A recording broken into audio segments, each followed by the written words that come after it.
महत्वपूर्ण कार्य साहित्य के द्वारा किया जाता है। ऐसा कहा जाता है, ऐसा माना जाता है कि आप किसी समाज की आंतरिक गति को या इंटरनल डायनामिक्स को देखना चाहते हैं, समझना चाहते हैं, तो वहाँ का उपलब्ध साहित्य उठा लीजिए, आपको वहाँ के इंटरनल डायनामिक्स के बारे में पता चल जाएगा। आधुनिक युग में जहाँ एक बड़ी समस्या हो रही है कि एक तो अच्छे साहित्य लिखा नहीं जा रहा है, और दूसरा बच्चों की सारी दुनिया स्मार्टफोन के आसपास सिमट कर रह गई है। ऐसे में हमारा अर्थात बाल कल्याण समितियों का या बच्चों से क्षेत्र में कार्य करने वाले सभी लोगों का यह दायित्व बन जाता है कि हम एक अच्छे साहित्य का सृजन करें और अच्छा साहित्य बच्चों तक पहुंचाने का प्रयास करें, जिससे कि वो अपने समाज को, अपने राष्ट्र को और अच्छे से जान सकें। क्रिएटिविटी क्या होती है? क्रिएटिविटी से किस प्रकार हम बालकों को जोड़ सकते हैं और क्रिएटिविटी से किस प्रकार से उनको फायदा होता है। रचनात्मकता क्या होती है, इस बारे में आज बातचीत करने के लिए विस्तार से हमारे साथ डॉक्टर मंजरी शुक्ला जी जुड़ी हुई हैं। डॉक्टर मंजरी शुक्ला अंग्रेजी साहित्य इंग्लिश में पीएचडी हैं। आप लगभग 12 पुस्तकों का प्रकाशन किया है और लगभग 25 पुरस्कार और सम्मान आपको मिल चुके हैं। सारे मैं नहीं पढ़ पाऊंगा, अपनी समय की गरिमा है, कुछ मैं नाम ले रहा हूँ। दूरदर्शन, आकाशवाणी में भी आप समय समय पर नाटकों का मंचन और प्रकाशन करती रही हैं। 2011 में राज्यपाल द्वारा आपको सम्मानित किया गया। 2017 में बाल साहित्य सम्मान से आपको सम्मानित किया गया। 2019 में उत्तर प्रदेश सरकार द्वारा सम्मानित किया गया। 2020 में भगवती प्रसाद देवपुरा बाल साहित्य सम्मान, और ऐसे ही लगभग 22-23 और साहित्यिक पुरस्कारों से आपको सम्मानित किया जा चुका है। मैं मंजरी जी से आग्रह करूंगा कि आज का जो हमारा सब्जेक्ट है, how to make children creative, बच्चों को रचनात्मक कैसे बनाएं, इस बात पर अपनी बात रखें। मंजरी जी। नमस्कार, धन्यवाद प्रभाशंकर जी। मैं सबसे पहले तो सीएफएफ और राष्ट्रीय सेवा भारती की आभारी हूँ, जिन्होंने मुझे आज अपनी बात रखने का अवसर प्रदान किया। डॉक्टर राघवेंद्र शर्मा जी और डॉक्टर कृपा शंकर चौबे जी को भी मेरा आभार मैं व्यक्त करती हूँ। उनकी वजह से आज मुझे इस टॉपिक पे बोलने का मौका मिला। यहाँ उपस्थित जितने भी विद्वत जन हैं जो इस कार्यक्रम को सुन रहे हैं, सबको मेरा सादर नमस्कार। How to make children creative, इस टॉपिक पे अगर हम शुरुआत करते हैं तो हम देखते हैं कि बाल मन तो कोरे कागज की तरह होता है, सीधा, सहज, सरल और बेहद मासूम। जैसे किसी पन्ने पर हम आड़ी टेढ़ी रेखाएं खींच दे या खींच सकते हैं, कोई चित्र बना सकते हैं, उस पर कुछ शब्द लिख सकते हैं, उसी तरह से बाल मन एक खाली पन्ना है। हम चाहें तो उसके ऊपर रामायण लिख दें, चाहे तो उसके ऊपर भगवत गीता लिख दें। हम देखते हैं कि बच्चों की दृष्टि में सारा संसार बहुत सुंदर होता है। उनके आसपास जो भी होता है उन्हें सब अच्छा लगता है। फूल अच्छा लगता है, पत्तियां अच्छी लगती हैं, तितलियां अच्छी लगती हैं, भंवरा अच्छा लगता है, पशु पक्षी अच्छे लगते हैं, चिड़िया भी बहुत अच्छी लगती है। पर धीरे धीरे क्या होता है, जैसे जैसे बच्चा बड़ा होता जाता है, हम उसे प्रकृति से दूर करने लगते हैं। हम उससे सिर्फ होमवर्क, स्कूल, किताबें और क्लास वर्क, सिर्फ इसी के बारे में बात करते हैं। इससे क्या होता है, जो बच्चा होता है वो सौंदर्य के प्रति उदासीन हो जाता है। अगर बच्चा प्रकृति के करीब रहेगा तो वो पेड़ों से प्यार करेगा, फूलों से प्यार करेगा, और ये कोशिश करेगा बड़े होने पर भी कि पेड़ कभी नहीं काटे जाएं, हरे भरे वृक्ष तो किसी कीमत पर नहीं काटे जाएं। हमारा परिवार, हमारा समाज, हमारा देश, हमारा धर्म और हमारी सोच जिस भी तरह से बाल मन के ऊपर पड़ती है, वो उसी रास्ते को पकड़कर आगे की ओर चल पड़ता है। सभी जानते हैं कि बच्चे की प्रथम पाठशाला माँ होती है। कोई भी माँ अपने बच्चे का अहित कभी नहीं चाहती और वह ज्यादा से ज्यादा समय उसे अच्छी बातें सिखाने में व्यतीत करती है। पर कई बार परिस्थितियां ऐसी हो जाती हैं कि बच्चा अपने परिवार वालों से दूर हो जाता है, अपनी माँ से दूर हो जाता है, अपने घर से दूर हो जाता है और उन लोगों की संगत में पड़ जाता है जहां पर उसे सही और गलत का ज्ञान नहीं मिलता। और इस वजह से उसे एक लंबे समय तक ये नहीं पता चलता कि वो जिसे मौज मस्ती और जिंदगी जीने का तरीका समझ रहा है वो गलत रास्ता है। हमारे समाज में जो कुछ भी हो रहा है वो एक व्यवस्था से जुड़ा है। हम सभी सामाजिक दायरे में बंधे हुए हैं। हम सभी का अपने समाज के प्रति, अपने राष्ट्र के प्रति कुछ कर्तव्य हैं जो हमें पूरे करने पड़ते हैं। उसी तरह से बच्चों के ऊपर भी बहुत सारी जिम्मेदारियां बचपन में नहीं लाद दी जाती हैं, बल्कि उनसे सिर्फ ये अपेक्षा की जाती है कि वे अपने बड़ों का कहना माने, अपनी पढ़ाई लिखाई पर ध्यान दें और गलत संगत में ना पड़े, क्योंकि जिंदगी में गलत फैसले मिटाए तो नहीं जाते पर बहुत दूर तक पीछा करते हैं। इसीलिए वर्तमान और भविष्य को ध्यान में रखते हुए हमें बच्चों को सिखाना पड़ेगा। अब बच्चों से बचपन से जब बच्चे थोड़े से और बड़े होते हैं, यानी किशोरावस्था, ये एक बहुत ही नाजुक दौर होता है। खास तौर से इस भाग दौड़ वाले युग में कभी ना कभी कोई ना कोई किसी विषम परिस्थिति का शिकार हो जाता है। जो बच्चे अपनी बात रख पाते हैं, बता पाते हैं, दूसरों को अपनी समस्या बता देते हैं, उनका तो समझ में आ जाता है कि इसके साथ ये प्रॉब्लम है। पर जो बच्चे अंतर्मुखी होते हैं, वे अंदर ही अंदर घुटते रहते हैं, इसीलिए उनकी परेशानी किसी को नजर नहीं आती। वे बाहर से तो बहुत खुश और प्रसन्नचित नजर आते हैं, पर भावनात्मक तौर पर बहुत कमजोर रहते हैं।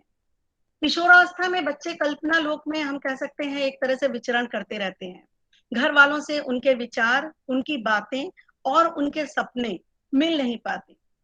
माँ बाप भले के लिए उन्हें सही रास्ता बताने की कोशिश करते हैं, पर बच्चों को लगता है कि वे सही नहीं है।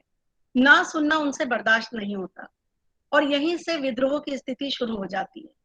उन्हें लगता है कि घर भर में सभी उन्हें उपेक्षित कर रहे हैं, उनकी बात नहीं मान रहे हैं। पर घर वाले भला गलत बात को मानेंगे भी क्यों? जब वे बाहर जाकर अपनी ही उम्र के बच्चों से दोस्ती करते हैं, जो बच्चे उनकी तरह सोचते हैं, उन्हीं की तरह अपने विचार व्यक्त करते हैं और सब मिलकर घर वालों को गलत समझते हैं, ठहराते हैं, तो बच्चे अनजाने में ही एक गुट बनाकर गलत रास्ते की ओर चल पड़ते हैं।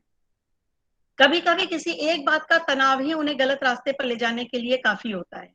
इस तनाव को कम करने के लिए काउंसलिंग का सहारा लिया जा सकता है, उन्हें काउंसलर से मिलवाया जा सकता है और साइको काउंसलिंग इस तरह के केसेस में बेस्ट ऑप्शन के रूप में उभर कर आती है। हमारा प्रयास ये रहना चाहिए कि हम बच्चे को इतनी सारी क्रिएटिविटी की बातें बता दें कि बच्चे का ध्यान गलत दिशा में ना भटके। जैसे क्रिएटिविटी में बहुत सारी बातें आती हैं। शुरुआत हम क्रिएटिव राइटिंग से करते हैं। क्रिएटिव राइटिंग यानी रचनात्मक लेखन, स्वयं के विचारों को कल्पनात्मक तरीके से व्यक्त करना होता है।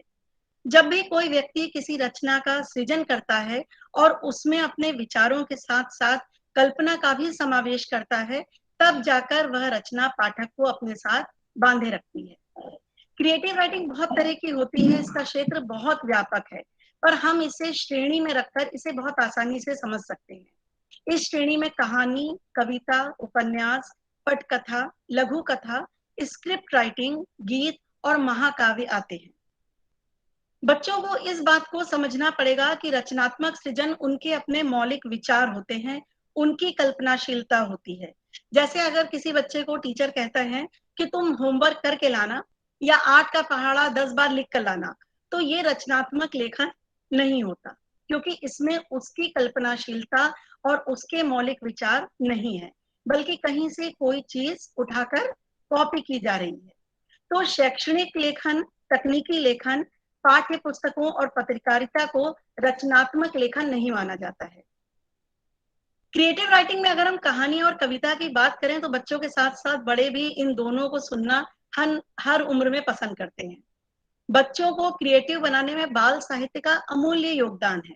मुझे तो लगता है कि बच्चों के साथ साथ बड़ों के भी विकास में बाल साहित्य का बहुत महत्वपूर्ण रोल होता है।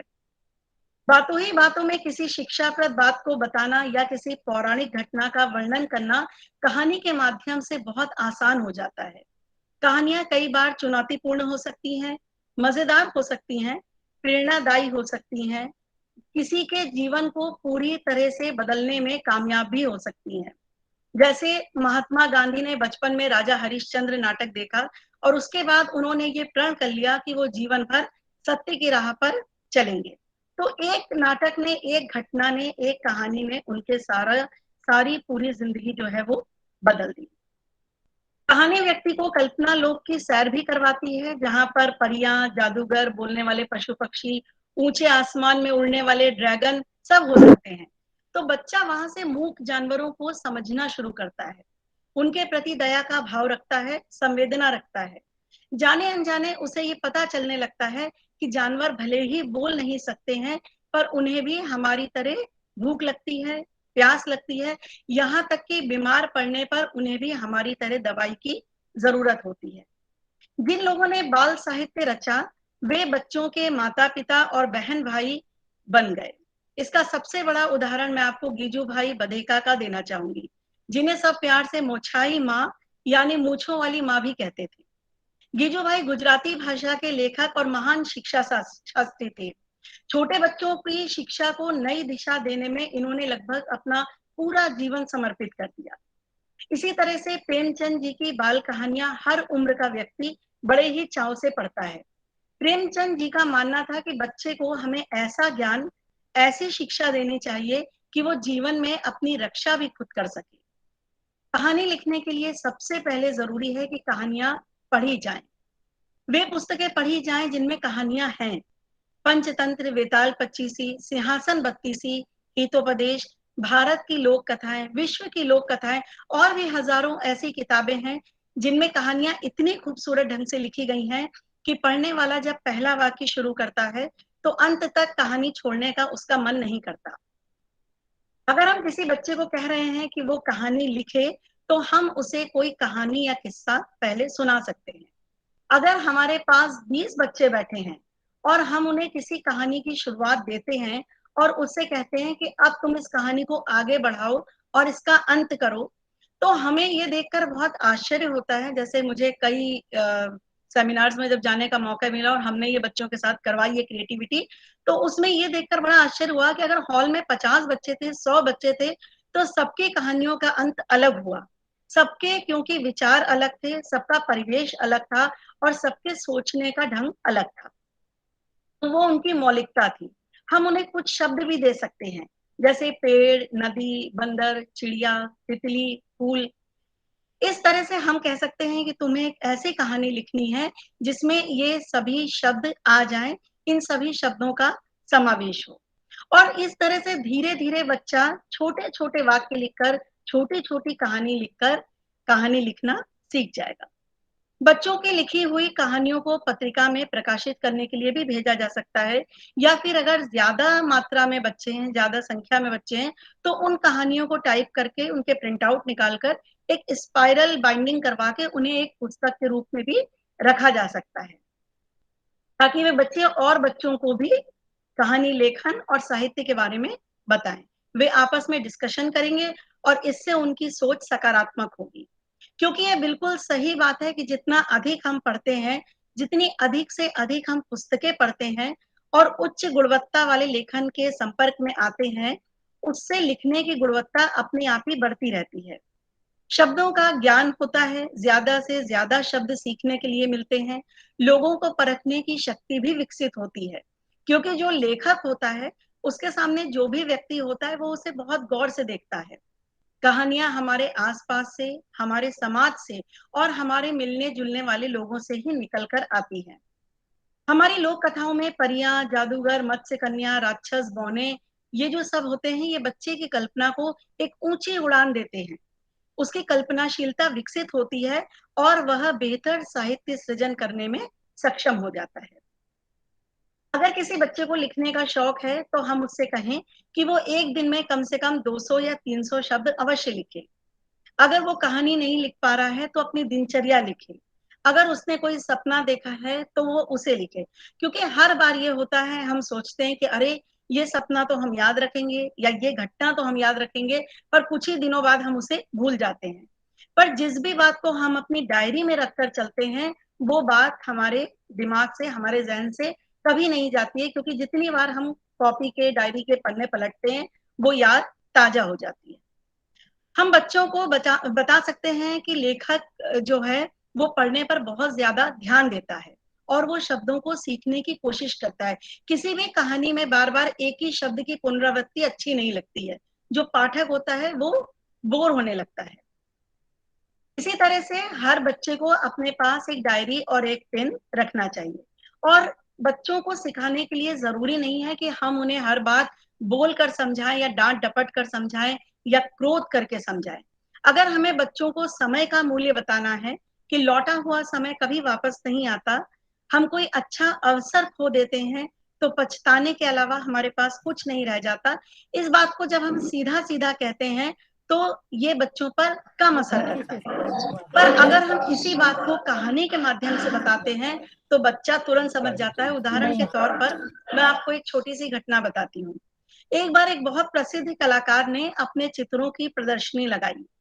उस प्रदर्शनी को देखने के लिए नगर के बहुत सारे लोग पहुंचे। एक छोटी सी बच्ची भी उस प्रदर्शनी को देखने के लिए पहुंची। उसने देखा कि जहां पर सारे चित्र टंगे थे, वहां पर सभी चित्रों के अंत में एक ऐसे मनुष्य का चित्र टंगा था जिसके मुंह को बालों से ढक दिया गया था और जिसके पैरों में पंख लगे हुए थे। चित्र के नीचे बहुत बड़े अक्षरों में लिखा हुआ था अवसर। चित्र कुछ अजीब सा था और देखने में अच्छा भी नहीं प्रतीत हो रहा था, इसलिए लोग उस पर ध्यान नहीं दे रहे थे। जो भी आता वो आखिरी के चित्र को बड़े उपेक्षा से देखता और आगे बढ़ जाता। पर बच्ची का ध्यान बार बार उसी चित्र पे जा रहा था। जब बहुत देर तक उसके कुछ भी समझ में नहीं आया तो वो वहां बैठे चित्रकार के पास पहुंची, जो चुपचाप बैठा हुआ अवलोकन कर रहा था। उसने कहा कि ये चित्र किसका है? चित्रकार ने कहा अवसर का। पर आपने इसका मुंह क्यों ढक रखा है? बच्ची ने पूछा। इस बार कलाकार ने विस्तार से बताया कि बेटा, अवसर हर मनुष्य के जीवन में आता है। वो उसे आगे बढ़ने की प्रेरणा भी देता है, किंतु ज्यादातर मनुष्य उसे पहचानते तक नहीं। इसीलिए वे जहां पर होते हैं वहीं पड़े रह जाते हैं। पर जो भी व्यक्ति अवसर को पहचान कर आगे बढ़ता है, वही जीवन में कुछ काम कर पाता है। और इसके पैरों में पंखों का क्या रहस्य है? लड़की ने उत्सुकता से पूछा। कलाकार बोला, ये जो अवसर है ना, अगर एक बार चला जाता है तो फिर लौट कर नहीं आता। लड़की इस बात को समझ गई और वो उसी क्षण से अपनी उन्नति के लिए जुट गई। तो छोटी छोटी कहानियों से, छोटी छोटी कथाओं से भी हम बच्चों को सीख दे सकते हैं, जो उन्हें हमेशा याद रहेगी। वे दूसरों को बताएंगे भी और हो सकता है कि वे इस सीख को अपने जीवन में उतार कर दूसरों के लिए प्रेरणा बन जाएं। कविता का भी ऐसा ही है। छुक छुक करती रेलगाड़ी, मछली जल की रानी है से लेकर उम्र के हिसाब से कविता ढेर सारे विषयों के साथ लयबद्ध होती चली जाती है। बच्चे अगर तुकबंदी कर लेते हैं या शब्दों को जोड़कर लय बना लेते हैं, उन्हें इस काम में मजा आता है, तो समझिए कि कविता लिखने की शुरुआत हो चुकी है। कविता लिखने के क्षेत्र में उसने पहला कदम बढ़ा दिया है। सुमित्रा नंदन पंत, महाकवि निराला, श्री रविंद्रनाथ टैगोर आदि बहुत सारे ऐसे कवि हैं जिनकी कविताएं उन्होंने बचपन में ही लिखना शुरू कर दिया था और वे रुके नहीं। जैसे रविन्द्रनाथ टैगोर जी ने 8 साल की उम्र में लिखना शुरू कर दिया था, सुमित्रानंद पंत जी ने 7 वर्ष की उम्र में लिखना शुरू कर दिया था। वे लगातार प्रयास करते रहे और आगे बढ़ते रहे और मेहनत करते हुए उन्होंने कालजयी रचनाओं की रचना की। रविन्द्रनाथ टैगोर जी के बारे में बच्चों को हम बता सकते हैं कि वो ऐसे एकमात्र कवि हैं जिन्होंने जिनका जिनका जो है रचना वो 2 देशों का राष्ट्रगीत बने। एक तो भारत का राष्ट्रगान जनगण मन और बांग्लादेश का राष्ट्रीय गान आमार सोनार बांग्ला। ये गुरुदेव जी की ही रचनाएं हैं। कुछ बच्चों को चित्रकारी करना अच्छा लगता है, पेंटिंग करना अच्छा लगता है, तो हमें सिर्फ ये करना है कि हम बच्चे को ड्राइंग शीट और क्रेयॉन्स दे दें, वाटर कलर दे दें या कलर पेंसिल दे दें। उसके बाद बच्चा अगर आकाश लाल रंग का कर रहा है तो हम उसे करने दें। अगर वो गाय के पंख बना रहा है तो उसे बनाने दें। उसकी कल्पना में हो सकता है गाय उड़ती हो। अगर वो हरी घास को बैगनी घास बना रहा है तो हम उसे बनाने दें, क्योंकि अभी वहां एक ओरिजिनल क्रिएटर है, वह कुछ भी क्रिएट कर सकता है। ये सब बातें तो उसे बाद में सिखाई जाएंगी कि आकाश नीला है, घास हरी है और गाय उड़ नहीं सकती क्योंकि वो पक्षी नहीं है। पर शुरू में उसे टोकने से या बार बार उसके चित्र में कमी निकालने से उसका मनोबल गिरेगा।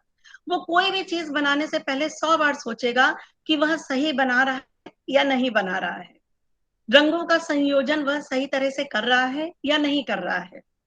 या हो सकता है कि वो इतना हतोत्साहित हो जाए कि वो चित्रकारी करना ही छोड़ दे।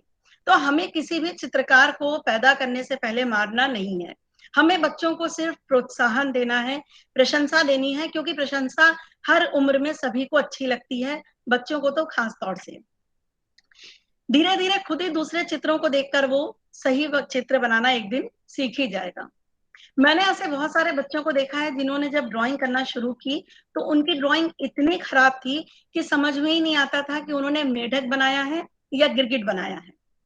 पर लगातार उनकी प्रशंसा करते रहने पर, उन्हें मोटिवेट करने पर, उन्हें अच्छा बनाने के लिए कहने पर वे इतनी अच्छी ड्राइंग बनाने लगे कि जब उनकी ड्राइंग शीट टीचर के साथ में रखी जाती थी तो अंतर करना मुश्किल हो जाता था कि कौन सी ड्राइंग टीचर की है और कौन सी कक्षा के बच्चों ने बनाई है। इसी तरह से बच्चों में एक क्रिएटिविटी का ऑप्शन आता है नाटक का। अगर नाटक सृजनशीलता का अनुपम उदाहरण है। अगर कुछ बच्चे हैं तो वे मंच पर नाटक कर सकते हैं, और अगर ज्यादा बच्चे हैं तो नुक्कड़ नाटक बेहतरीन विकल्प है। ये कहीं भी किया जा सकता है, आंगन में, मैदान में, बिल्डिंग में, कैंपस में, स्कूल में। नुक्कड़ नाटक आज अपनी पहचान बना रहा है। ये विशिष्ट नाट्य शैली के रूप में किया जाता है। हम कह सकते हैं कि यह एक ऐसी पैनी विधा है जो राजनीति के साथ साथ साहित्य और समाज में संतुलन बनाए रखती है और अपनी बात बेबाकी के साथ समाज के सभी तत्वों तक पहुंचाती है। बहुत क्लिष्ट भाषा और कठिन शब्दों में ना होकर ये बहुत ही आम तौर पे जो हम लोग बातचीत करते हैं, भाषा बोलते हैं, जो जन साधारण समझता है, उसी भाषा में वो नाटक किए जाते हैं। उसी सहजता और सरलता के साथ नुक्कड़ नाटक एक निहित उद्देश्य के साथ अपनी बात जो है वो सोसाइटी तक, समाज तक पहुंचाते हैं। तो बच्चों को नुक्कड़ नाटक करने के लिए प्रेरित किया जा सकता है। इसे करने से वे सामाजिक विसंगतियों के बारे में जानेंगे, उन्हें समझेंगे, और समाज में जो अंधविश्वास है, रूढ़ियां व्याप्त है, उसके बारे में उन्हें पता चलेगा कि हमारे समाज में बहुत सारे लोगों के साथ जो शोषण हो रहा है उसके खिलाफ कानून का पालन करते हुए आवाज कैसे उठाई जा सकती है। इसी तरह से बहुत सारे ऐसे विषय हैं जिन्हें चुनकर बच्चे और किशोर नुक्कड़ नाटक कर सकते हैं। क्रिएटिविटी में मैं एक श्रेणी और रखना चाहूंगी जो मैंने बहुत सारे बच्चों से बातचीत करके मुझे पता चली है कि कुकिंग कुकिंग यानी पाक शास्त्र। यहाँ हम बहुत छोटे बच्चों की बात नहीं करेंगे क्योंकि उन्हें सब्जी काटते समय या भोजन पकाते समय जलने का अंदेशा हो सकता है। इसीलिए किशोर उम्र के बच्चे जो बड़ों के साथ सावधानी बरतते हुए अपना शौक पूरा कर सकते हैं। खाना बनाने में हम देखते हैं कि कितनी कल्पनाशीलता चाहिए, कितनी सृजनात्मकता चाहिए। खाना बनाना, भोजन पकाना भी अपने आप में एक बहुत महत्वपूर्ण कला है। इसे कोई भी मतलब जिसे कहना चाहिए बहुत आसान है, उस श्रेणी में इसको नहीं रखा जा सकता। इसमें भी इमेजिनेशन चलती है। यहाँ पे एक बड़ी कॉन्ट्रडिक्टरी सिचुएशन है, एक विरोधाभास है कि आमतौर पर घरों में हम पुरुषों को खाना बनाते नहीं देते, या अगर हम किसी के घर में चले जाएं और हम देखें कि महिला पुस्तक पढ़ रही है और पुरुष किचन में खाना बना रहा है, तो हमें बड़ा देख के आश्चर्य होगा, बहुत अजीब सा लगेगा। वहीं दूसरी ओर सड़क के किनारे बने एक छोटे से होटल में हम देखते हैं या ढाबे में देखते हैं कि पुरुष ही खाना बनाते हैं, और वहां से लेकर 7 स्टार और 5 स्टार होटल तक हमेशा अधिकतर जो शेफ रहते हैं वो पुरुष ही रहते हैं। तो खाना बनाने का कोई ऐसा एक दायरा नहीं है कि डिस्क्रिमिनेशन नहीं है कि ये महिलाएं ही बना सकती हैं, पुरुष भी खाना बनाते हैं और बहुत बेहतर तरीके से बनाते हैं। तो अगर जो लड़के हैं उन्हें इस क्षेत्र में रुचि है तो हमें उन्हें लड़कियों के साथ इस क्षेत्र में आगे आने देना चाहिए, क्योंकि अगर हम उन्हें अनुमति दे देंगे तो वे मन लगाकर इस काम को करेंगे। आगे जाकर उनके लिए कैरियर के लिए एक विकल्प बनकर उनके लिए फायदेमंद हो सकता है, क्योंकि ये एक रचनात्मक प्रक्रिया है। भोजन पकाने से ना केवल हमारे सीखने की क्षमता बेहतर होने के साथ साथ विकसित होती है, बल्कि ये विशेषणात्मक कौशल का भी निर्माण करती है। जब भी कोई खाना बनाता है तो उसे बनाने में जो कला हासिल होती है उसमें रचनात्मकता और नवाचार सबसे शक्तिशाली है। हमारी दादी के हाथ के पकाए हुए भोजन को हम कभी नहीं भूलते। उनके बनाए हुए भोजन का स्वाद हमें 7 स्टार और 5 स्टार होटल तक में नहीं मिलता, महंगे से महंगे होटल में नहीं मिलता। अगर हम अचार की ही बात करें तो दादी नानी के अचार का स्वाद हमें कहीं देखने को नहीं मिलता, चाहे हम महंगे से महंगा अचार मंगाकर खा लें। कुछ ना कुछ उसमें ऐसा रह जाता है कि हमें लगता है कि अचार तो अच्छा है, पर वो बात नहीं है जो हमारी दादी या नानी के हाथ में हुआ करती थी। वो इससे भी ज्यादा अच्छा अचार बनाती थी। उनके हाथों में जो स्वाद था वो भला कांच की इस बंद बोतल में कहाँ। पर उन्होंने कोई पाक कला की कोई ट्रेनिंग नहीं ली थी, वो इसके लिए उन्होंने गूगल पर सर्च नहीं किया था, और उन्होंने इसके लिए मोटी मोटी किताबें भी नहीं पढ़ी थी। ये उनका कला कौशल, उनकी रचनात्मकता, मसालों का सही अनुपात, उन्हें सब पता था। तब आज की तरह 50 ग्राम, 100 ग्राम और 150 ग्राम के चम्मच भी नहीं आते थे, बल्कि अंदाजे से ही अचार डाल दिया जाता था, जो साल भर तक चटकारे लेकर खाया जाता था और अगले साल का इंतजार बेसब्री से शुरू हो जाता था। तो खाना बनाने को भी हम क्रिएटिविटी की श्रेणी में रख सकते हैं। सबसे महत्वपूर्ण बात है कि हम बच्चों को सिखाएं कि विषम परिस्थितियों में वे हिम्मत ना हारें, क्योंकि वे किसी भी क्षेत्र में जाएं, पर अगर उनका मनोबल मजबूत है तो वे सभी कठिनाइयों का सामना हंसते हुए कर लेंगे और उससे बाहर निकल भी आएंगे। हम परिस्थितियों को अपने अनुकूल बना सकते हैं, विपरीत परिस्थितियों का सही उपयोग भी कर सकते हैं। गांधी जी की एक घटना मैं आपको बताना चाहूंगी। गांधी जी उन दिनों दक्षिण अफ्रीका में थे।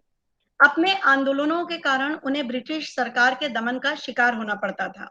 दक्षिण अफ्रीका का तानाशाह जनरल स्मट्स बार बार जेल भेजकर उनका मनोबल तोड़ने की कोशिश लगातार करता रहता था। उसे जब भी मौका मिलता वो गांधी जी को अपमानित करने से नहीं चूकता और उन्हें जेल भेज देता। एक बार उसने गांधी जी को अपमानित करने के लिए उन्हें एक मोची के साथ कैद में रख दिया, लेकिन गांधी जी तो दूसरी ही मिट्टी के बने हुए थे। उन्होंने जेल में रहते हुए उस कैदी से जूते बनाना सीखा और पूरे मनोयोग से सीखा। जब गांधी जी को जेल से रिहा किया गया तो उन्होंने जनरल स्मट्स को एक पैकेट भेंट किया। जनरल ने व्यंग से पूछा, क्या इसमें कोई बम है?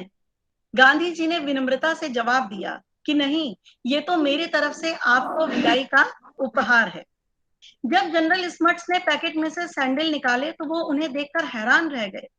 वर्षों बाद गांधी जी के जन्मदिन पर जब जनरल ने उन्हें एक पत्र भेजा तो साथ ही उसने ये भी लिखा कि आपके द्वारा बनाए गए उन सैंडल्स को मैंने गर्मियों में पहना, हालांकि मुझे हर समय ये महसूस होता रहा कि मैं उन्हें पहनने का सही पात्र नहीं हूँ, उन्हें पहनने के लायक भी नहीं हूँ। इस पर गांधी जी ने उत्तर में लिखा कि मनुष्य को विपरीत परिस्थितियों में भी सही समय का सही उपयोग करना चाहिए। कोई भी मनुष्य किसी भी काम से छोटा या बड़ा नहीं होता। तो बहुत सारे बच्चों को इतिहास में रुचि रहती है। पहले जो राजा महाराजा थे उनके महल कैसे होते थे, उनकी पोशाक कैसे होती थी, उनके हथियार कैसे होते थे, उनका किला कैसा होता था। तो बच्चों को नया सिखाने के लिए हम उन्हें संग्रहालय और किले भी ले जा सकते हैं। जब बच्चे संग्रहालय जाते हैं, वहां का भ्रमण करते हैं, तो वे कलाकृतियों के बारे में जानते हैं। हमारी प्राचीन मूर्तियों के बारे में उन्हें पता चलता है कि सालों पहले जो सामान चलता था वे संग्रहालय में देखकर अभिभूत हो जाते हैं। खुदाई में सिक्के मिलते हैं, मिट्टी के बर्तन मिलते हैं, हथियार मिलते हैं, औजार मिलते हैं। मतलब बहुत सारी प्राचीन वस्तुओं से वे परिचित होते हैं, उनका ज्ञान बढ़ता है। जैसे मेरी मम्मी पुरातत्व संग्रहालय में रही तो पहली पोस्टिंग उनकी महेश्वर में थी, तब मैं मुश्किल से 5-6 साल की थी। तो मुझे आज तक महेश्वर का संग्रहालय, महेश्वर का किला जो कि नर्मदा नदी के तट पर बना है, याद है। इसी तरह से विदिशा का जो पुरातत्व संग्रहालय है वो बहुत खूबसूरत है। उस संग्रहालय में प्रवेश करते ही बहुत ऊंची एक यक्ष की मूर्ति है। तो बचपन से ही हमें पता लग गया कि ये कुबेर हैं, ये धन के देवता हैं, ये विष्णु जी हैं, वो शिव हैं। तो जब दर्शक देखते हैं उन्हें तो वे मूर्तियां अधिकतर एक सी ही लगती हैं, क्योंकि बहुत बार वे खंडित अवस्था में भी होती हैं। पर त्रिशूल, चक्र, मुकुट, इन सब से उनके काल और उनके पीरियड के बारे में हमें जानकारी मिलती है और इस तरह से उनकी पहचान हो जाती है। तो उन मूर्तियों के जैसी ही मूर्तियां प्लास्टर ऑफ पेरिस की बनाई जाती हैं, जो काफी हल्की होती हैं और लोग उन्हें ले जाकर घरों में रखते हैं। तो जो बच्चे क्रिएटिव होते हैं, जो मूर्ति बनाना चाहते हैं, वो इस तरह से प्लास्टर ऑफ पेरिस से उस तरह की मूर्तियां बना सकते हैं और बनाते हैं, और कई बार वे मेलों में अपनी प्रदर्शनी भी लगाते हैं। इसी तरह से होशंगाबाद के संग्रहालय में जो हाथी दांत है, वो करीब 2 लाख वर्ष से भी अधिक पुराना है और बहुत लंबा है। मैं उसको जब भी देखती हूँ तो आश्चर्यचकित हो जाती हूँ। आदमगढ़ की गुफाओं के शैल चित्र भी सृजनशीलता का अनुपम उदाहरण है।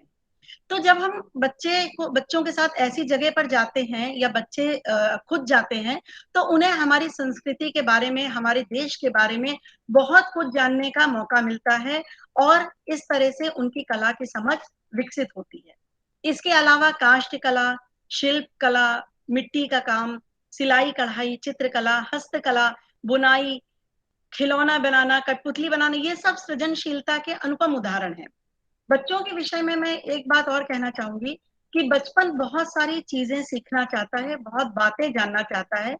बच्चा अगर अच्छा गायक है या अच्छा चित्रकार है, तो हम उसे लेखक बनने से ना रोकें, बागवानी करने से नहीं रोकें, तैराक बनने से ना रोकें।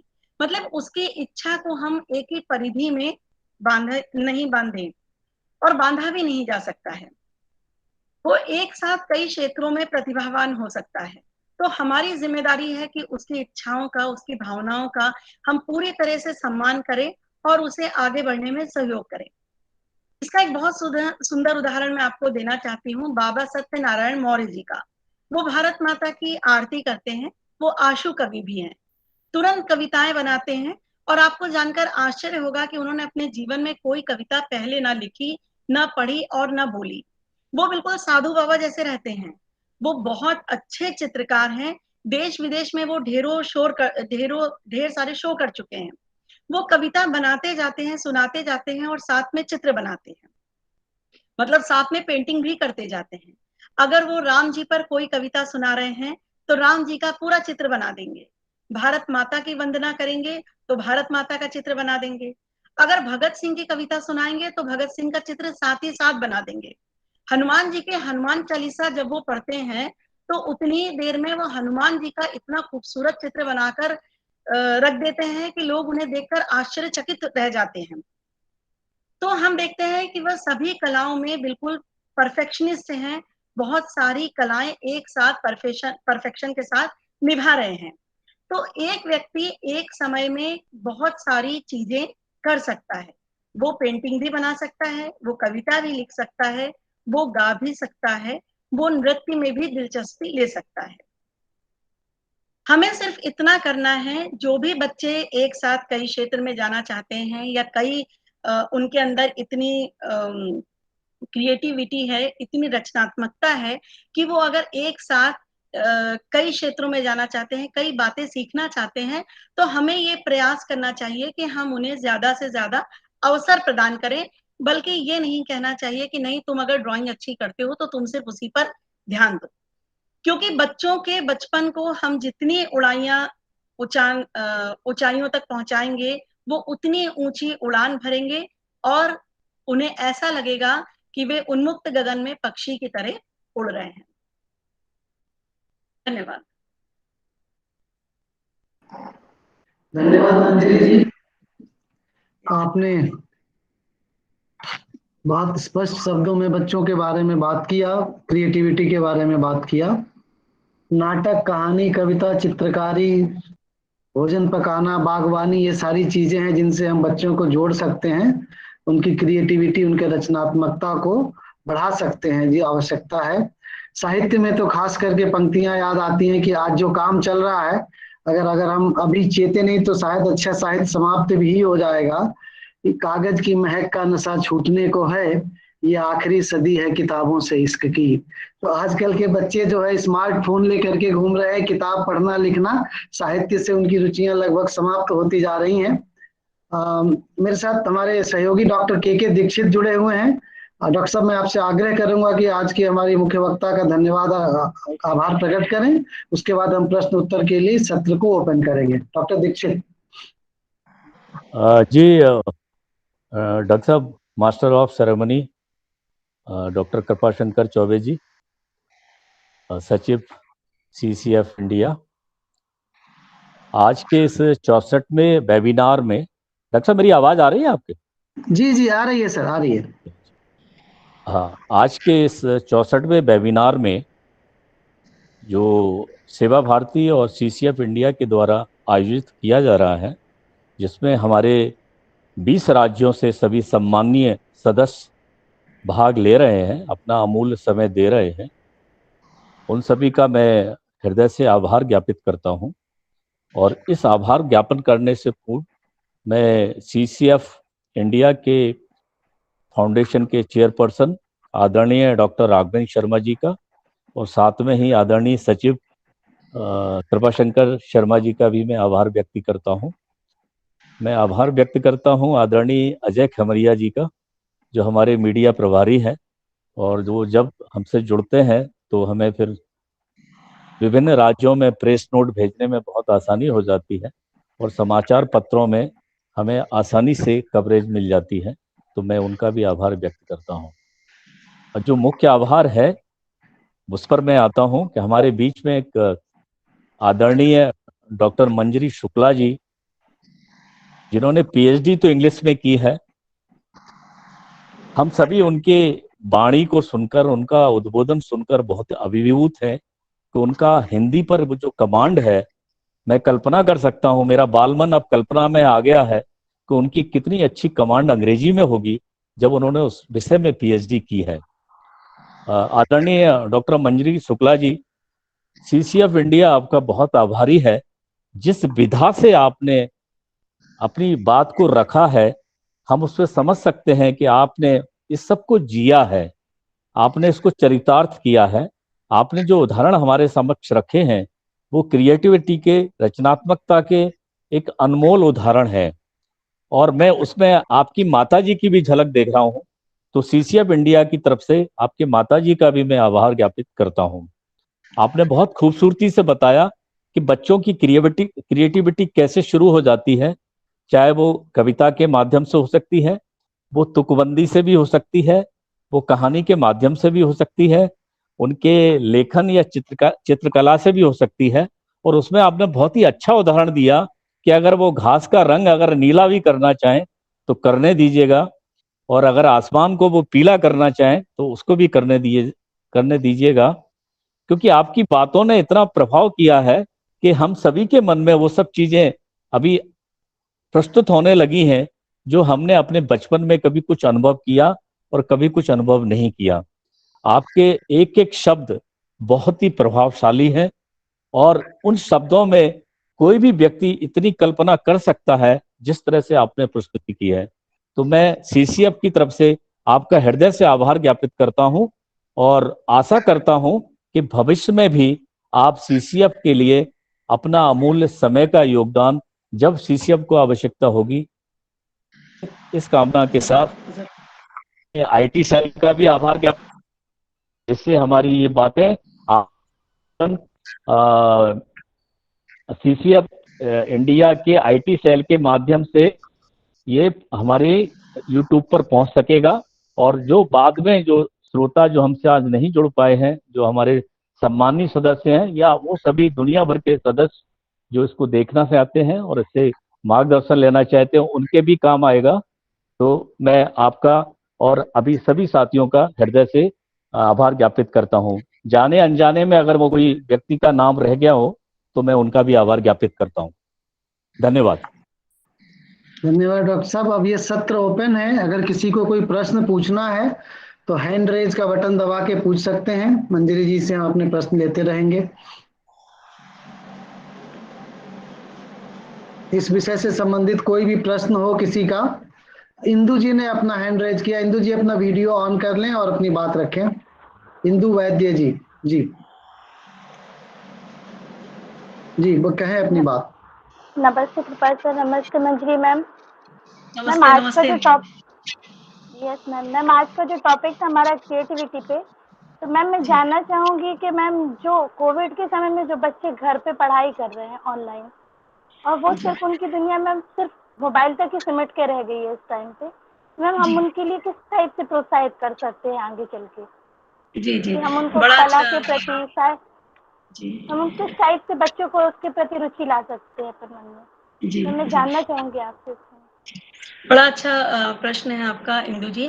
तो इसके लिए जब कोविड में बच्चे घर में थे, तो उन बच्चों के लिए ऑनलाइन किताबें जैसे मुझे जो पता चला जब हमने इसमें बीच में सेमिनार्स वगैरह लिए, तो ऑनलाइन कहानियों की किताबें, ऑनलाइन ड्राइंग्स की किताबें और जो भी साहित्य है जैसे गीता प्रेस की एक बच्चे ने मुझे बताया कि गीता प्रेस की किताबें आती हैं पतली-पतली, वो कलर्ड होती हैं, रंगीन और बहुत सुंदर होती हैं, उनमें नैतिक शिक्षा वगैरह की बातें होती हैं।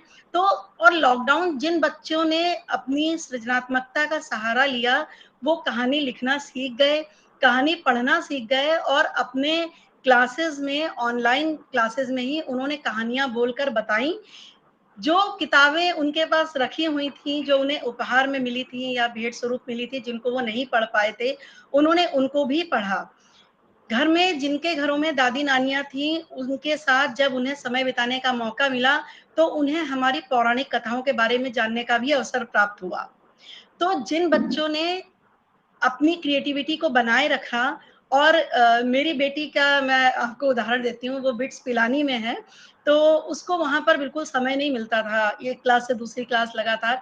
पर इस बीच में उसने अपनी कम से कम 10-12 नॉवेल्स जो थी, वो खत्म कर दी।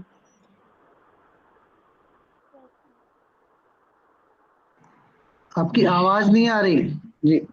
मेरी आवाज़ नहीं आ रही है? हाँ, अभी ठीक हो गई, अभी ठीक हो गई। अच्छा, तो मैं ये बता रही थी कि मेरी बेटी भी जो थी जैसे बिट्स पिलानी में है, तो इतनी पढ़ाई होती है, इतना प्रेशर होता है कि उसको पढ़ने का बहुत शौक है, लिखती भी वो अच्छा है, तो उसने 10-12 नॉवेल्स इसी टाइम पे खत्म कर दी। तो हमें बहुत सारी उन किताबों को पढ़ने का अवसर प्राप्त हुआ, बहुत सारी ऐसा ज्ञान जानने का अवसर प्राप्त हुआ, जो कि हम भागा-दौड़ी में नहीं कर पा रहे थे। इंटरनेट पे देखा जाए तो इंटरनेट पे भी प्रेमचंद से लेकर श्री रवीन्द्रनाथ टैगोर, भीष्म साहनी, सुमित्रानंदन पंत से लेकर सुभद्रा कुमारी चौहान, महादेवी वर्मा, अनेक साहित्यकार ऐसे हैं जिनकी पूरी-पूरी वेबसाइट बनी हुई है और वहाँ से भी बच्चों ने अपनी इस कला को विकसित किया, यूट्यूब के वीडियोज़ बनाए और उनमें अपनी कहानियाँ बोली, जिन्हें लोगों ने बहुत पसंद किया। जी, लोकेंद्र जी ने अपना हैंड रेज किया हुआ है। Thank you Lokendra ma'am. जी, वैसे अपनी बात रखें। जी भाई साहब नमस्कार। आदरणीय कृपा शंकर जी को और मंजरी जी को नमस्कार करता हूँ। एक सुझाव और एक सामान्य सा प्रश्न है। सुझाव पहला ये है कि आदरणीय दीदी ने जैसा बताया है मंजरी जी ने कि बच्चों को उनकी प्रतिभा का परिचय करने के लिए जो है वो मंच हमको प्रदान करना चाहिए और उस मंच का प्रेजेंटेशन करने के लिए एक बहुत अच्छे दर्शक हमारे घर में होते हैं जो हमारे वरिष्ठ जन या वृद्धजन होते हैं। तो हम देखते हैं पहले एक कोऑर्डिनेशन होता था दादा दादी नाना नानी और बच्चों का, और वो ऐसा कोऑर्डिनेशन होता था कि वो जो जातक कथाएं थी या जो हमारी वार्ताएं थी या पुरानी कथाएं थी उनके माध्यम से बच्चों का मनोरंजन करते थे और बच्चे भी उनमें से किसी एक कथा को लेकर के और बड़े प्रभावित होकर के और उसका मंचन करते थे। ऐसा मेरे बचपन में मैंने किया है। तो अभी लॉकडाउन के दौरान हमने एक प्रयोग किया था छोटा सा, अपने गली के आसपास के लगभग 5-6 बच्चों को मेरी बेटी के साथ में, और हमने रामायण पढ़ने के लिए दे दी थी। तो उनमें से कुछ बच्चों ने रामायण पढ़ी जो पढ़ सकते थे और बाकी लोग जो सुन सकते थे उन्होंने सुनी, और उन सभी बच्चों में एक प्रेरणा जागृत हुई है कि वो सारे बच्चे जो हैं वो अपनी अपनी रामायण लिख रहे हैं। उनमें से जिसको जो राम पसंद आया है, जिसके पसंद का राम हो सकता है गुरुकुल वाले राम हो, कोई सेतु बनाने वाले राम को पसंद कर रहा है, कोई सीता के साथ स्वयंवर वाले राम को पसंद कर रहा है, कोई लंका पर जीतने के हिस्से वाले को पसंद कर रहा है। तो कुल मिला के मुक्त रूप से उन लोगों को एक मंच मिला है। दूसरा, मैं जो एक प्रश्न करना चाह रहा हूं कि वर्तमान शिक्षा नीति में कई सारी ऐसी चीजें अभी जोड़ने का प्रयास भी हो रहा है, पुरानी चीजें हट भी रही हैं, पर क्या ऐसा कोई प्रयोग किया जा सकता है जिसमें बच्चे को बस पढ़ना सिखाया जाए जैसा जापान में होता है, और वो पढ़ना क्या चाहता है ये उसके ऊपर डिपेंड कर होना चाहिए, उसको इस बात को लेकर के और मुक्त कर देना चाहिए कि तुम बस पढ़ना सीख जाओ, अक्षर ज्ञान कर लो और फिर तुम चयन करो कि तुम क्या पढ़ना चाहते हो। तो शायद ये वही समय अभी चल रहा है, कोरोना काल, जब स्कूलों का बंधन और फर्स्ट एड टीचरों का एक जो गिरोह है उस गिरोह से बच्चा छूटा हुआ है। इस बारे में मंजरी जी का क्या ओपिनियन है, मैं जानना चाहता हूँ। जी, बड़ा अच्छा प्रश्न है आपका।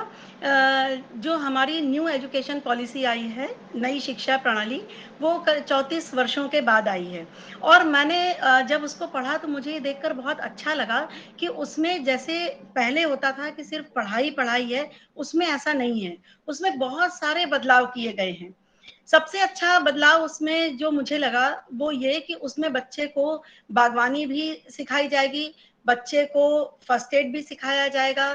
मतलब अगर घर में कोई एकदम से बीमार पड़ जाता है तो हम डॉक्टर या कंपाउंडर का रास्ता देखते हैं, हमें एकदम से समझ में नहीं आता, हम हड़बड़ा जाते हैं, पर ये चीजें बच्चे को स्कूल में सिखाई जाएंगी। यहाँ तक कि बच्चे को डेंटिंग पेंटिंग भी सिखाया जाएगा। जो बच्चे की एजुकेशन होती थी कि आपको किसी भी कंट्री में जाना है तो उसके लिए पहले अलग से वो बच्चा जो था वो बाहर जाके रशियन सीखता था। मान लीजिए उसे रूस जाना है या किसी और कंट्री में जाना है तो वो जर्मनी जाना है जर्मन सीखने के लिए। तो अब ऐसा नहीं है। अब जो हमारी नई शिक्षा नीति आई है उसके अंदर इन लैंग्वेजेस को रखा जाएगा। इनमें प्रावधान है कि जो बच्चा चाहे वो बाहर की विदेशी भाषा साथ में सीख सकता है। तो इससे बच्चे का बहुत समय और बहुत सारा पैसा बच जाएगा। अब उसे बाहर जाकर अलग से कोर्स करने की जरूरत नहीं रहेगी। कई बार ऐसा होता है कि बच्चे को मेडिकल के लिए जाना है या किसी और फील्ड के लिए जाना है, पर शहर में वो भाषा सिखाने वाली कोचिंग इंस्टीट्यूट ही उपलब्ध नहीं है। ऐसे में हमारी जो नई शिक्षा नीति है वो एक वरदान के रूप में हमारे सामने आई है, बच्चा उसमें पढ़ लेगा। एक और बहुत अच्छी बात मुझे इसमें लगी कि जैसे कंटिन्यूएशन वाली, कि पहले ये होता था कि अगर आपने फर्स्ट ईयर किया है बीए का या सेकंड ईयर किया है तो थर्ड ईयर आपको साथ में करना ही पड़ेगा, वरना वो दोनों साल बेकार हो जाते थे। पर अब ऐसा नहीं है। अब अगर बच्चा पढ़ रहा है, बीए फर्स्ट ईयर है सेकंड ईयर है, और उसके साथ कोई समस्या आ जाती है, वो कंटिन्यू नहीं कर पाता है, तो वो कुछ सालों बाद जाकर भी अपना थर्ड ईयर कर सकता है और उसकी जो है वो ग्रेजुएशन की डिग्री उसको तक प्राप्त हो जाएगी। दीपा जी ने हैंड रेज किया है। दीपा जी। Good evening, one and all present in the webinar, and most respected Dr. Manjari ma'am. Ma'am, I hope you all can hear me very properly. Yes, yes. Madam मैं एक एक्सपीरियंस टीचर हूँ and I have crossed all the stairs of from PTR to principalship and assistant professor also. लेकिन जो एक academician के तौर पे, एक एजुकेटर के तौर पे या एक प्रिंसिपल के तौर पे जो मैंने एक सबसे मुश्किल चीज पाई वो ये थी कि बाकी सब तो बच्चे कर लेते हैं, जब हम उनके साथ इन्वॉल्व होते हैं we just need to involve with them. लेकिन उनकी जो जिद है, जो हम मोंटेसरी का बच्चा देखते हैं कि हमें उसे हैंडल करना होता है, उसको एक्सेप्ट करना होता है, पेरेंट्स को वेलकम करना होता है, तो बच्चे शुरू में जिद्दी बहुत हो जाते हैं। और ये जो उनका एक ईगो होता है या उनकी जो ये एक मेंटल डेफिशिएंसी होती है, ये आगे चल के उनसे और ज्यादा मुश्किलें और गलत काम करवाती है। फिर वो हमारी किसी भी बात को एक्सेप्ट नहीं करते हैं। Like right now I am giving lectures in class 11th and 12th English medium, तो ऐसा लगता है कि बच्चों को लगता है ये ज्ञान देने आई हैं, लेक्चर्स देती हैं और चली जाती हैं, they are not taking us seriously. और इसका जो रूट प्रॉब्लम है वो है कि उनकी बचपन में कभी जिदें थी, उनकी कुछ इगोइस्टिक प्रॉब्लम्स थी जिनको पेरेंट्स ने इग्नोर किया। तो ऐसे में हम टीचर्स, हम एजुकेटर्स इस चीज से कैसे बाहर आए, how to get rid out of it?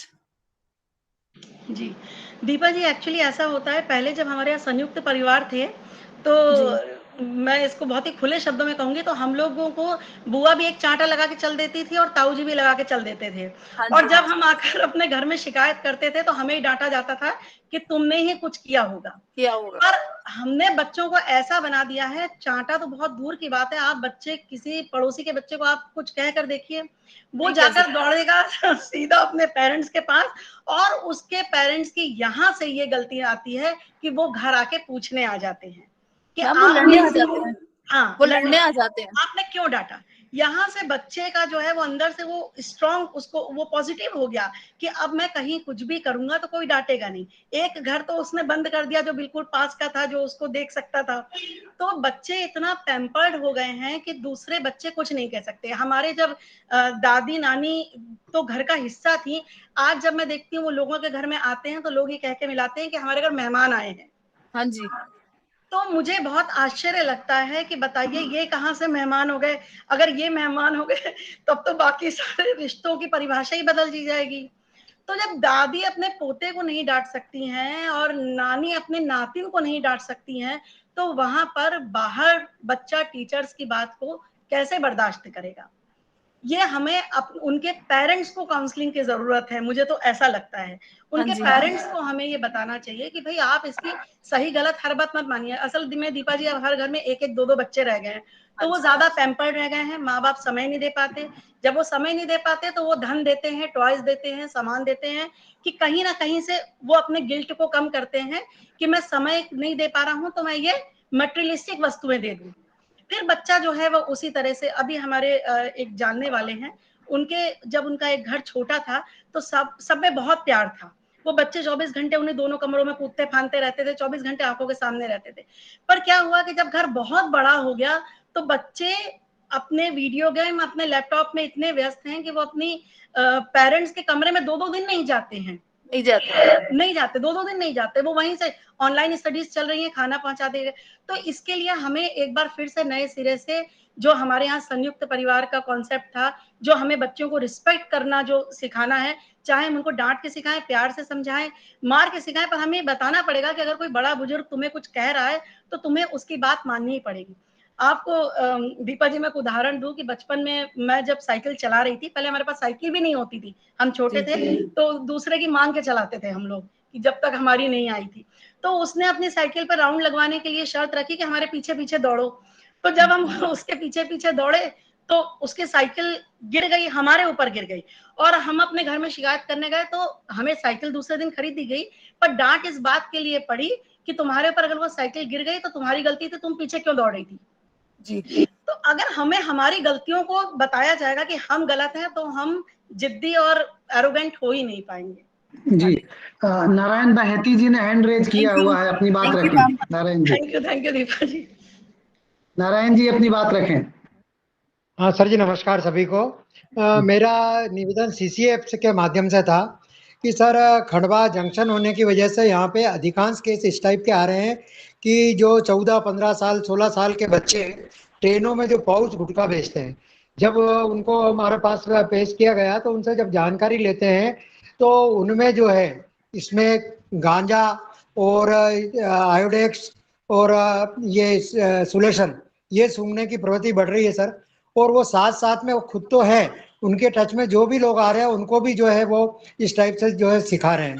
तो रेलवे के, और ये सबसे सुविधाजनक उनको रेलवे लग रहा है, क्योंकि वो बच्चे जब घरों से बाहर रहते हैं तो ट्रेनों में ही सोना हो जाता है, ट्रेनों में कमाई हो जाती है, और इस प्रकार के जो शौक लग रहे हैं, तो उन बच्चों को हम मुख्य धारा से जोड़ने के लिए या रेलवे के साथ अगर कोई ऐसा कि जीआरपी वगैरह वो नहीं बोलना चाहिए, बाकी लेन देन करके वो बच्चों का कहना पड़ता है कि हम पुलिस वालों को पैसा देना पड़ता है, जहाँ मिलते हैं वहाँ देके, और ये कार्य लगातार उनका चालू रहता है। तो उससे और भी बच्चे जो है पीड़ित हो रहे हैं, तो उनको हम कैसे बचा सकते हैं, और जीआरपी या रेलवे से संबंधित जो भी पुलिस है उसके साथ एक बड़ी मीटिंग करके अगर उनको रोकने की कार्रवाई हो। जी, इसका जवाब मैं देता हूं बहेती जी। राष्ट्रीय आयोग ने, राष्ट्रीय बाल अधिकार संरक्षण आयोग ने अभी पिछले महीने एक बैठक किया था। मध्य प्रदेश के तमाम सारे जिले के कलेक्टर्स थे, उसमें एडीएम्स थे, डीपीओ थे, कहीं कहीं के सीडब्ल्यूसी के लोग भी थे। तो एक सेक्शन 77, 78 जो हमारा जेजे एक्ट का है, उसमें कार्रवाई करने के लिए एक बड़ी टास्क फोर्स का गठन किया जा रहा है। हर जिले में शायद एडीएम के नेतृत्व में वो कार्रवाई की जाएगी। तो इस पे ऑलरेडी सरकार का ध्यान है और काम चल रहा है। ऐसे बच्चों को रेस्क्यू करना है नहीं करना है वो सीडब्ल्यूसी को देखना है, किंतु ऐसे दुकानदार जो ऐसे बच्चों को ये गुटखा बीड़ी उपलब्ध करा रहे हैं, उनके विरुद्ध सेक्शन 77 और 78 में एफआईआर दर्ज करके कार्रवाई सुनिश्चित करना आपकी जिम्मेदारी रहेगी। तो इस पे काम चल रहा। हमारे साथ नम्रता पटेल जी जुड़ी हुई हैं छत्तीसगढ़ से। नम्रता जी आप अपनी बात रखें, आपने हैंड रेज किया है। नम्रता जी आप सुन पा रही हैं? जी, अपनी बात रखें। जी। डॉक्टर मंजरी मैडम जी, चौबे सर जी और सभी आदरणीय महानुभावों को मेरा नमस्कार। मंजरी मैडम जी, मैं ये कहना चाह रही थी कि हमारे जो सीसीएफ में कुछ बच्चे ऐसे हैं जो मिसिंग हैं, तो वो बच्चे जो हमारे सीसीएफ में हैं वो एक प्रकार से आक्रोशित हैं। कुछ बच्चे जिनके कौशल विकास के लिए और क्रिएटिविटी बढ़ाने के लिए हमारे द्वारा कार्य तो किया जा रहा है, लेकिन कुछ बच्चे ऐसे हैं जो आक्रोशित प्रवृत्ति के हैं और वो उस चीज में आगे बढ़ना ही नहीं चाहते हैं।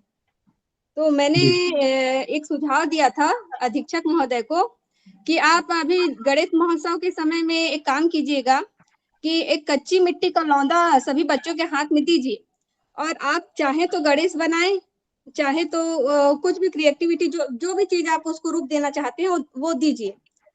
तो किसी ने मतलब गणेश का ही रूप दिया है, और किसी ने जैसे कुछ राक्षस या फिर कुछ फ्लावर वगैरह का, तो इस टाइप का था। तो उससे पता चला कि उनका जो आक्रोश है वो बहुत ज्यादा मतलब उनके अंदर घुसा हुआ है, जिसे बाहर निकालना है। और दूसरी बात, ऐसे ही आक्रोशित बच्चियां हमारे बालिका गृह में भी रखी गई हैं, जो तो पॉक्सो से संबंधित है, पीड़िताएं हैं, और लेकिन वो चाहती हैं कि जो अपचारी बालक है वो, क्योंकि अभी वयस्क नहीं है, फिर भी यदि उनको लाइक करती हैं, उनके साथ घर बसाना चाहती हैं, तो उनको लगता है कि कहीं ना कहीं उनके अभिभावक उसमें इन्वॉल्व हैं, वो उनको छुड़ा नहीं रहे हैं, तो वो उनके दुश्मन हैं। तो उस स्थिति में वो बच्चियां अभिभावक को दुश्मन के रूप में ले रही हैं, या तो वो अभिभावक के साथ नहीं जाएंगी, या तो वो सुसाइड अटेम्प्ट कर लेंगी। उस स्थिति में हमने उन्हें अपने सीसीएफ में संरक्षण तो दिया है, फिर भी उनके अंदर का जो आक्रोश है उसे कहीं ना कहीं हम बता नहीं पा रहे हैं। उस स्थिति में हमें क्या करना चाहिए, काउंसलिंग के बतौर बताइएगा प्लीज। ये नम्रता जी, मैंने शुरुआत में जो बताया था, जैसे किशोर वय के जो बच्चे हैं, जब घर में प्यार नहीं मिलता, घर का सपोर्ट नहीं मिलता, वो इस तरह से चले जाते हैं गलत रास्ते पे, तो इनकी साइको काउंसलिंग मैंने देखी है कि वो बहुत बेनिफिशियल होती है। अगर आपको कोई देखिए, एक होती है काउंसलिंग जो हम सिर्फ बातचीत कर सकते हैं, एक होता है जो साइकेट्रिस्ट उनसे बातचीत कर सकता है, वो साइको काउंसलिंग करते हैं। अगर उनको साइको काउंसलिंग की सुविधा उपलब्ध कराई जा सके तो वो अपनी सारी परेशानियां और जो उनके मन में जो विचार और नेगेटिविटी है उसको वो बाहर निकाल देंगे। अविनाश जी ने अपना हैंड रेज किया। अविनाश जी अपनी बात रखें। अविनाश श्रीवास्तव जी। जी अविनाश जी सुन पा रहे हैं मुझे? अविनाश जी आप सुन पा रहे हैं मेरी बात? अपना माइक अनम्यूट कर लें, अपनी बात रखें। अविनाश जी शायद अब सुन नहीं पा रहे हैं, उनसे संपर्क नहीं हो पा रहा। और किसी का प्रश्न है तो हम ले सकते हैं तब तक। अविनाश श्रीवास्तव जी, आपने एक क्वेश्चन है, बताइए, अपनी बात रखें।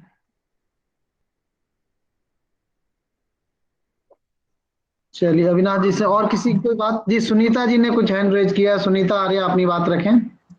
सुनीता जी। मैडम, इतने अच्छे सेशन के लिए बहुत बहुत धन्यवाद सबसे पहले आपको, और सीसीएफ को भी बहुत बहुत धन्यवाद कि हमारी मेरी आवाज आ रही है? लोगों को सीसीएफ के द्वारा है ना काफी ज्यादा जानकारियां एकत्रित करने को मिलती हैं और हम अपना ज्ञान इससे बढ़ा सकते हैं।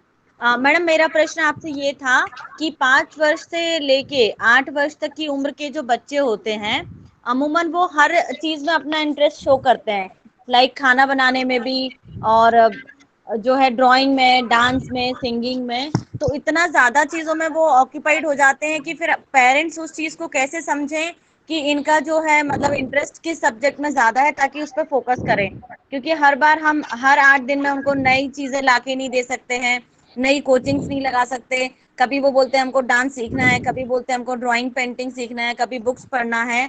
तो ऐसे कुछ टिप्स आप बता पाएंगे क्या कि जिससे हम बच्चों की कुछ एक एक्टिविटीज को जानकर, देखकर, समझकर ये जान सकें कि बच्चे का सबसे ज्यादा इंटरेस्ट इस चीज में है? धन्यवाद। जी जी जी, बिल्कुल बिल्कुल। बिल्कुल आपने सही उम्र बताई। जो 5 से 8 साल तक के बच्चे हैं, देखिए उन्हें कैरियर का तो कुछ पता नहीं होता। उन्हें ये तो है नहीं कि मुझे बड़े होके इस फील्ड में जाना है या कोई अर्निंग करनी है।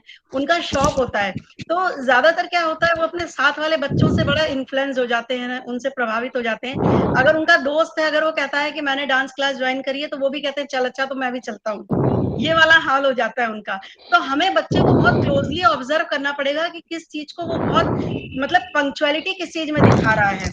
अगर उसकी डांस क्लास 4 से 5 बजे की है और वो वहां कह रहा है नहीं आज मैं नहीं जाता, कल जाऊंगा, परसों जाऊंगा, तो इसका मतलब उसका मन उसमें नहीं लग रहा है। अगर हम उससे कोई किताब दे रहे हैं और वो उसे पूरी करके खत्म कर रहा है, तो दूसरी किताब मंगा रहे हैं हम और वो पढ़ रहा है या वो मंगाने के लिए कहता है, तो हम तुरंत जान सकते हैं कि इसका लिटरेचर में जो है वो इंटरेस्ट है। उस चीज को आगे बढ़ाने की प्रक्रिया की पहल हमें करनी पड़ेगी, पर इन बातों से हम ये समझ सकते हैं कि बच्चा जो है वो किस चीज को सबसे ज्यादा पसंद कर रहा है। जी धन्यवाद हेलो मैम, धन्यवाद। Hello hello. अविनाश जी रखिए, सुन रहे हैं आपकी बात, रखिए। अच्छा, नमस्कार सभी सम्मानित सदस्यों को नमस्कार। मैं हिंदुस्तान न्यूज़पेपर में डिप्टी न्यूज़ एडिटर हूं जी और मैं यहाँ पे सभी लोगों का बहुत बहुत आभार व्यक्त करता हूं कि आप लोगों ने मुझे इस ग्रुप में बुलाया है। और बस मैं इतना कहना चाहता हूं कि जितनी भी सारी एक्टिविटी हो रही हैं बहुत अच्छे तरीके से हो रही हैं और मैं चाहूंगा कि यदि इस तरह की एक्टिविटी जब भी हो तो मुझे जरूर सूचित करें, क्योंकि मैं भी कुछ कुछ बच्चों के लिए काम करता रहता हूं, तो मुझे उसमें बहुत मदद मिलेगी। तो अविनाश जी, मैंने अपना व्हाट्सएप नंबर डाला है मैसेज में, आप अपना जी नाम उस पर मैसेज कर दीजिए, मैं आपको जोड़ लिया करूंगा। ऐसे जी बिल्कुल। इंडियन युवा चौपाल नेटवर्क से कौन जुड़े हुए हैं? इंडियन युवा चौपाल नेटवर्क, न्यूज नेटवर्क, आप सुन पा रहे हैं मेरी बात? इंडियन युवा चौपाल न्यूज नेटवर्क। सर अपना वीडियो जरा चालू कर लें।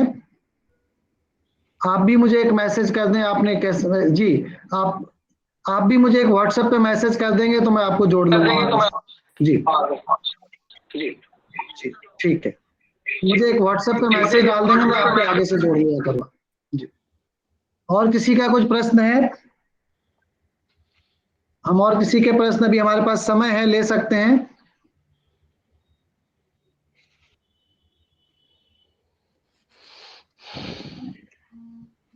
चलिए, अब किसी का प्रश्न नहीं है तो फिर हम इसको जी, आईवी दास साहब ने हैंड रेज किया, अपनी बात रखें दास साहब। सर सबको नमस्कार और मंजरी मैडम को बहुत बहुत धन्यवाद। आज की प्रोग्राम बहुत अच्छा लगा। मैं इफिकोर एक एनजीओ से बात कर रहा हूँ। इफिकोर दमोह जिला तेंदुकड़ा ब्लॉक में हम पिछले 8 वर्ष से यहाँ पर काम कर रहा है। मेरे को एक ऐसे चीज़ है, मैडम की बात सुनकर मैंने बहुत चीज़ सीख लिया कि बच्चों को किसी तरीक़ा से हम प्रेरित कर सकता है और how we can motivate them and how we can make the children that drawing example she took and she told lot of things. इसके लिए मैं मैडम को बहुत बहुत धन्यवाद देता हूँ। खास करके हम अभी मेरा सवाल ये है कि एक्चुअली ये पैंडमिक के बाद आंगनवाड़ी केंद्र के माध्यम से हो, स्कूल के माध्यम से हो, बच्चा के बहुत मतलब ये एजुकेशन हो और ये एक लोगों को सब कुछ दूर हो चुकी है। तो मैं अभी आंगनवाड़ी और गांव के लोग मिलकर, मतलब गांव के लोगों को मिलकर वो लोग को एक संगठन के माध्यम से हम ये बच्चे के अंदर कैसे लेके आ सकते हैं, क्योंकि कभी कभी ऐसे लगता है कि गांव में वो टीचर हो या आंगनवाड़ी लोग है, ये लोग अपना नौकरी और ड्यूटी कर रहे हैं, लेकिन इसी तरीका का चीज़ बच्चे की, मतलब बच्चे के अंदर परिवर्तन, क्योंकि बच्चा ही कल भारत की भविष्य है, ये चीज़ दिमाग में रख के काम करने के लिए हम कैसे प्रेरित करके कैसे वो लोगों के साथ काम कर सकते हैं।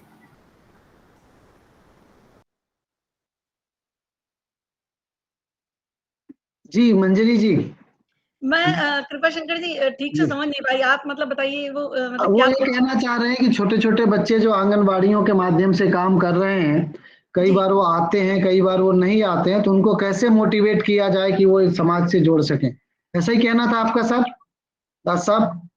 यस सर वही है। एक्चुअली मेरा उद्देश्य ये है कि आंगनवाड़ी, स्कूल और कम्युनिटी, गांव के लोग मिलकर ये क्योंकि तीनों का भी जिम्मेदारी होना चाहिए, केवल टीचर की नहीं हम बोल पाएंगे, ना आंगनवाड़ी का नहीं बोल पाएंगे, बट कभी कभी ज़्यादा से ज़्यादा पेरेंट्स भी क्या है बिल्कुल ध्यान नहीं देते। उसके बहुत कारण, एक वो लोग पलायन चले जाता है, दूसरी सुबह से शाम तक काम पे चले जाता है।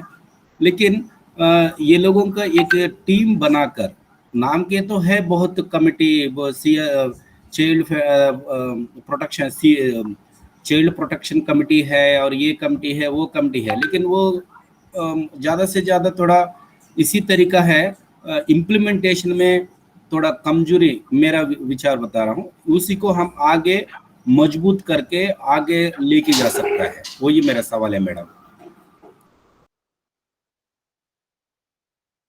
मतलब वहां के लोग अपने बच्चों को आंगनबाड़ी नहीं भेज रहे हैं, उनको लाया कैसे जाए आंगनबाड़ी उनको मोटिवेट कैसे किया जाए? मोटिवेट तो ये जी जी जी सर, मैं अब समझ गई। एक्चुअली जैसे मैंने अभी अपने बताया इसमें वक्तव्य में कि उनको आप इस तरह से एनकरेज कर सकते हैं, जैसे आंगनबाड़ी में कोई आप डांस का प्रोग्राम रख दीजिए, या नाटक का रख दीजिए, या कविता का रख दीजिए, कभी फैंसी ड्रेस कंपटीशन रख दीजिए। उस तरह से अगर आप बच्चों को बुलाएंगे और उनको शुरुआत में कुछ प्राइज देंगे, या फर्स्ट सेकंड थर्ड आता है, एक सर्टिफिकेट भी चलेगा शुरुआत में, तो बच्चों को थोड़ा थोड़ा छोटे छोटे, जिससे वो उत्साहित होंगे। और इस तरह से वो अगर आना एक बार शुरू कर देंगे तो फिर वो आते रहेंगे। अगर पढ़ाई के साथ साथ और एक्टिविटीज रहेंगी तो वो जरूर आना पसंद करेंगे। जी, थैंक यू मंजरी जी, बहुत बहुत धन्यवाद। एक अच्छा सत्र रहा आप सभी के साथ।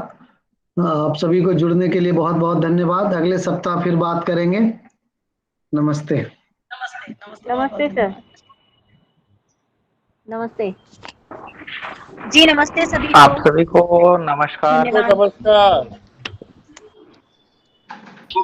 उसको बोलते कि हमारे सभी को नमस्ते। नमस्ते।